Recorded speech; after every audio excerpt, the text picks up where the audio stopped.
இந்த போல இருக்கிற புள்ளி பார்த்தீங்கன்னா 6 புள்ளி 2ல் நிறுத்திக்கணும். நேர் புள்ளி தான். ப்ராக்கெட் மாதிரி போட்டுக்கோங்க. அதே மாதிரி இதுக்கு ஆப்போசிட்டில் இந்த 2 புள்ளிக்கு ப்ராக்கெட் மாதிரி போட்டுக்கோங்க. 1 2 3 இந்த 3 புள்ளிக்கு கிராஸாக ஸ்ட்ரைட் லைன் எடுத்துகிட்டு போயிட்டு இந்த ப்ராக்கெட்டில் ஜாயின் பண்ணுங்க. இதை அப்படியே ஒரு நாட் போட்டு அப்படியே கர்வ் மாதிரி போட்டுக்கோங்க. கர்வ் மாதிரி போட்டு லைட்டாக வளைச்சி இந்த 2 புள்ளிக்கு வரணும்.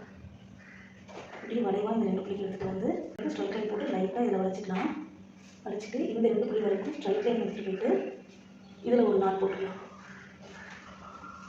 நாட் போட்டுட்டு இந்த 3 புள்ளி வரைக்கும் ஸ்ட்ரைட் லைன் போட்டு இதில் ஒரு நாட் போட்டுக்கலாம். அதுக்கு பார்த்தீங்கன்னா இந்த 2 புள்ளிக்கு ஸ்ட்ரைட் லைன் போட்டு லைட்டாக வளைச்சி திரும்பவும் 2 புள்ளிக்கு ஸ்ட்ரைட் லைன் போட்டு இதில் அப்படியே வளைவு கொடுத்து இந்த 2 புள்ளிக்கு ஸ்ட்ரைட் லைன் போட்டுக்கணும். போட்டு திரும்ப 2 புள்ளிக்கு கீழே வரைக்கும் ஸ்ட்ரைட் லைன், அதாவது பூராவே எடுத்து வரணும். 1 2 3வது புள்ளியில் வந்து அப்படியே கர்வ் மாதிரி போட்டுக்கணும். கர்வ் மாதிரி போட்டு இதில் அப்படியே ஒரு நாட் போட்டுக்கணும். Thanks for watching.